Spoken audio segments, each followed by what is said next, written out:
بالا. اگه دیدیم نه به جایی نمیرسه، خب ما اول کار کنارش میگذاریم.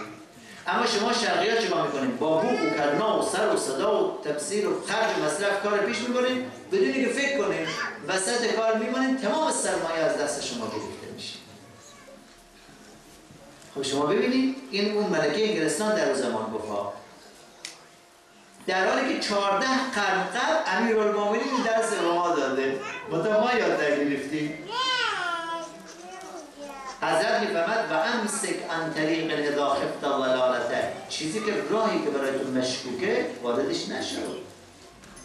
فان الكف عند حیرة الضلال خیر من رکوب الاحوال. اینه که تو خودت رو نگهداری بهتر از اینه که بعداً به درد چکنم گرفتار بشی ها. کاری رو بدون فکر و اندیشه انجام داده، حالا گرفتار درد چکنم شده. چیکار کنم؟ فلان کنم؟ اینجور. خب چرا؟ خودم کردم که بله.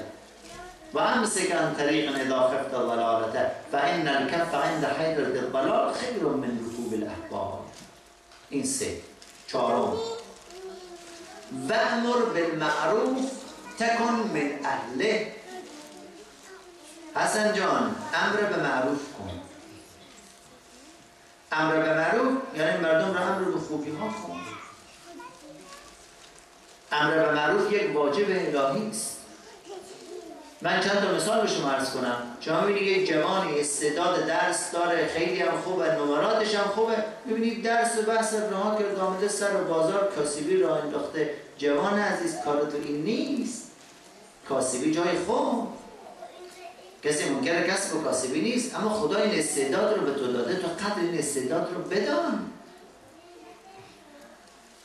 اگر ما بخواهیم برای کشورمون، برای ملتمون خدمت کنیم، این فضای آرامی که برای شما اینجا پیدا شده، قدر عمرتون رو بدانید، قدر وقتتون رو بدانید تا میتوانید درس بخوانید، پیش بروید، برای بشریت خدمت کنید. ما وقت تنگ نظر نیستیم که فقط بگیم افغانستان. یک انسان آزاده برای دنیا فکر میکنه، برای بشریت فکر میکنه. شما برش بگید جوان عزیز حیف تو نیست با این استعداد که تو از درس و بحث برداشتی. این میشه امر به معروف.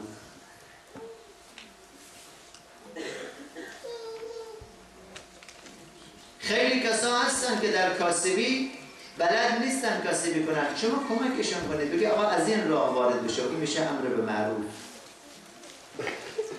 طرف اهل نماز نیست، ما بهش میگیم جوان عزیز برادر مسلمان، تو یک مسلمانی، نمازت رو بخوان. این میشه امر به معروف. با مهر و محبت هم بگیم، ما با دعوا نگیم. بعضی وقتا امر به معروف ما خودش یک منکره. نه، با لطف و خوش، با مهر و محبت. من بعضی وقتا در مکه معظمه یا مدینه منوره، جهادام مقدسه یا حرم امام رضا میبینم کسانی که نمازشان را اصلا روی حساب و کتاب نمیخونه، هنوز سر به سجده نگذاشته سر بر میداره. معلوم نیست ذکر چجوری میگی. خب نمازش تمام شده، رفتم کنارش نشستم، سلامی علیکی، حال شما چطوره؟ خب خدا انشاءالله قبول کنه نماز شما را، زیارت شما را. اما این سجده شما را که من دیدم، ببخشید اون چی که دین گفته به نظرم درست نمیاد. شما وقتی سجده میکنی باید بدنت آرام باشه، وقتی رکوع میکنی بدنت آرام باشه. طرفم خیلی خوشحال شده، گفته ببخشید من متوجه نبودم، اصلاح میکنم. این میشه امر به معروف با مهر و محبت، با صفا و صمیمیت. وأمر بالمعروف تکن من اهله. حسن جان امر به معروف کن تا خودت هم اهل معروف باشی. و انکر المنکر بیدک و لسانک. پنجم، نهی از منکر کن. اگر بینی که نابینا و چاه هست، اگر خاموش بنشینی چی؟ گناه هست. نمیشه میبینیم یک کسی داره گناه میکنه، یک کسی داره کار بد انجام میده، چون آقا جان آدم سر بی درد سر را که آدم دستمال نمیبنده، نه آقا جان اشتباهه. ما مسلمانیم، ما انسانیم، باید هم دیگر را کمک کنیم. اگر دیدی کسی گناه میکنه، اگر دیدی کسی بیراه نمیره، شما نهی از منکرش کنید. جالب اینجاست که امیرالمومنین علیه السلام میفرماید و انکر المنکر بیدک و لسانک، هم با زبان هم با عمل. انسان نباید بی‌تفاوت باشه. یک کسی آمد خدمت با سعادت وجود مقدس نازنین پیامبر گرامی اسلام حضرت محمد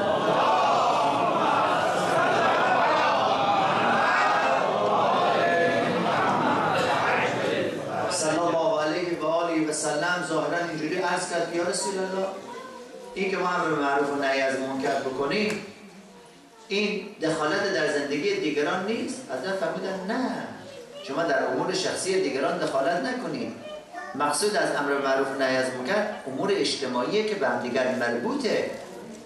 بعد مثال زدن فرمودن امر معروف و نهی از منکر مثل این میمانه که یک کسی سوار کشتی شده، در این کشتی 100 نفر 500 نفر آدمه. این آدم بیاد مثلا یک فرمان رو بگیره قسمت خودش سوراخ کنه که آب بیاد داخل کشتی. آیا دیگران حق دارن بگن که تو چه کاری میکنی، نباید این کارو بکنی؟ حق دارن یا حق ندارن؟ حق دارن. این کشتی مال همه است. این میگه زیر چوکی خودم رو کار نمیکنم. حق نداره. این آب وقتی بیاد تمام کشتی رو نابود میکنه، تمام اهل کشتی غرق میشن. حق نداره بگه چرا. لااقلش برادران عزیز، ما وظیفه‌مون اینه که مردم را کمک کنیم، ارشاد کنیم، امر به معروف کنیم، نهی از منکر کنیم، با زبان خوش، با زبان ملایم. و انکر المنکر بیدک و لسانک. این 5 تا. 6 و باین من فعله بجهدک. بعضی وقتا میشه امر به معروف و نهی از منکر شما تأثیری نداره، هرچند بگی میگه آقا گوش اگر گوش تو و ناله اگر ناله من، آنچه البته به جایی نرسد فریاد است. هرچی میگه تو آقا هرچی میخوای بگو از سر شب تا صبح براش قصه لیلی و مجنون گفته و صبح میگه نمیدونم لیلی زن بود یا مرد بود، چون نمیخواد بفهمه. یک کسی که اینجور اناد داره و نمیخواد مطلب را بفهمه، اینجا وظیفه ما چیست؟ میگه اگر نمیتونی او رو ارشاد کنی خودت رو از اون دور کن. مخصوصا برادران عزیز، برادران جوان، خواهران جوان، با کسانی که نشست و برخاست میکنین، مصاحب شما، رفیق شما، دوست شما باید از شما بهتر باشه، متدین باشه. همنشینی خیلی تاثیر داره. شما نگین که با ما چه ربطی داره، عیسی به دین خودش، موسی به دین خودش. نه، خیلی تاثیر داره، خیلی تاثیر داره. المجاورت مؤثرتون، مجاورت اثر داره. شما اگر با یک انسان با ادب نشسته برخاست کنید، حرکات او رو به دست میارید. اگر با یک انسان بی ادب نشسته برخاست کنید، حالت او رو میگیرید. ما یه زمان یک از دوستان ما در همون زمان طلبگی خیلی آدم سنگین و متواضعی بود. این یک چند مدتی دیدیم که یک شوخ طبع شده و یک جوکای عجیب و غریب میگه که در شأنش نیست. راستش برای من سوال پیدا شد که بابا همیشه مواظب زبان خودش بود، همیشه مواظب حرکاتش بود، حالا چرا این جوکای میگه؟ جوکی میگه، حرفی مزاحی میکنه که خب در داخل چوکاته، داخل چارچوبه، اما یه حرفایی میزنه که اصلا در شأنش نیست. رفتم رو گوشه کردم، گفتم بنده خدا که از کجا میگه، چرا همچه میکنی؟ شنیدم یه 4 روزی رفته سر بازار، یک رفقای بازاری پیدا کرده، اونا صبح تا شب جوک میکنن مغزگرها، خب میخندن، این هم خویی بوی هم رو گرفته. تأثیر داره. ما یه وقت فکر نکنیم که ما خیلی قوی هستیم، نه، تأثیر داره. امام صادق علیه السلام میفهمند رفیق خوب مثل یک باغ گله. شما وقتی وارد باغ گل بشوید، اگر از گل هم استفاده نکنید، عطر گل شما رو خوشبو میکنه. رفیق بد مثل یک چاه بدبویی است، انسان رو بدبو میسازه.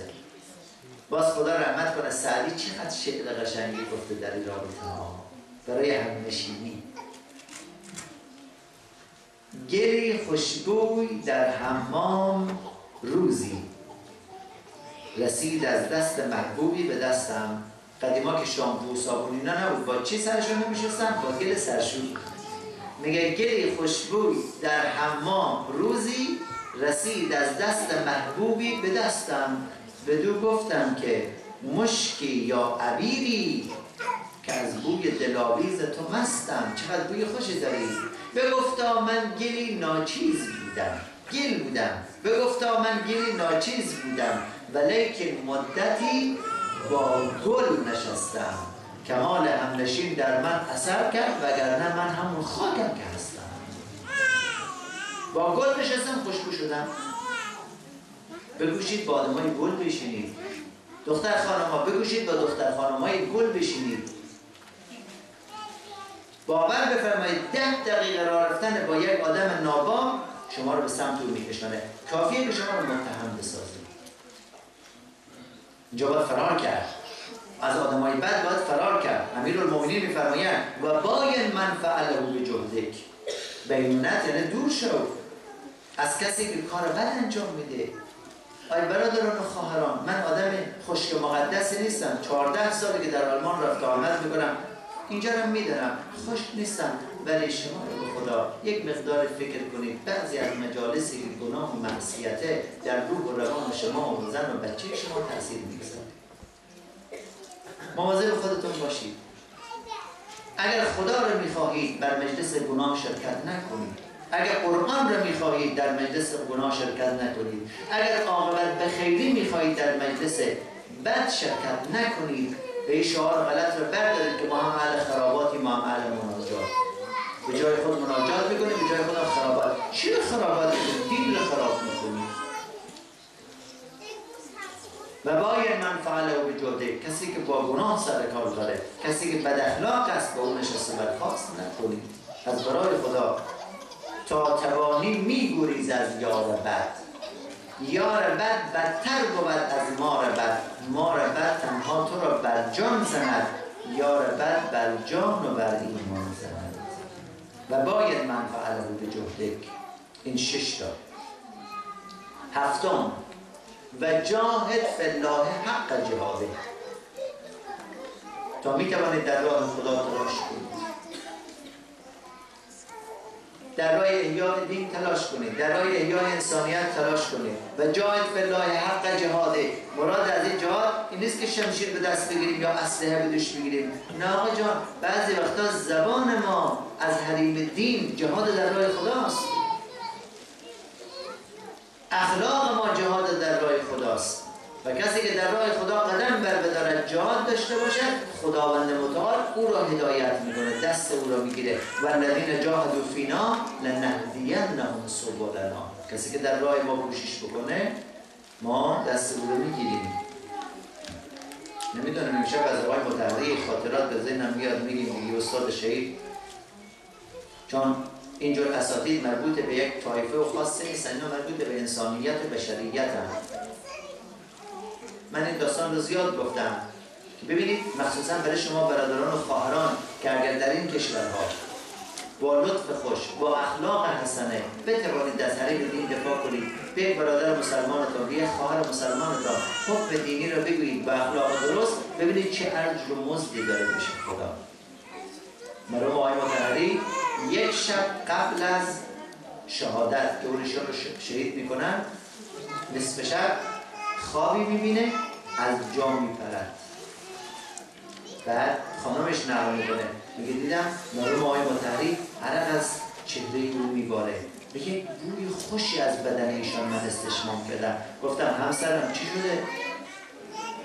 گفت خانم من یه خوابی دیدم، فکر میکنم که یک تغییر و تحولی به همین زودی در زندگی من پیدا میشه.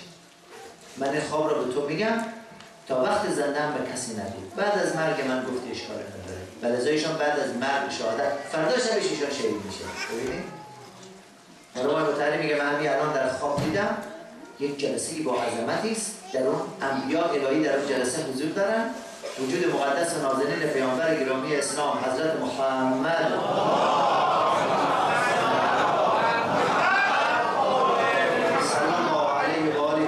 در اون جلسه حضور دارم. من مطهری وقتی وارد مجلس شدم دیدم حضرت از اون صدر مجلس به من اشاره کردن که مطهری بیا پیش من. منم به امرشان به اطاعت کردم، رفتم پیششان، لبان من رو بوسیدم. بعد فرمودن مطهری لبانی که از حریم دین دفاع بکنه لایق بوسیدنه. این عطر را من از بدن مبارک پیغمبر گرفتم به تو الان استشمام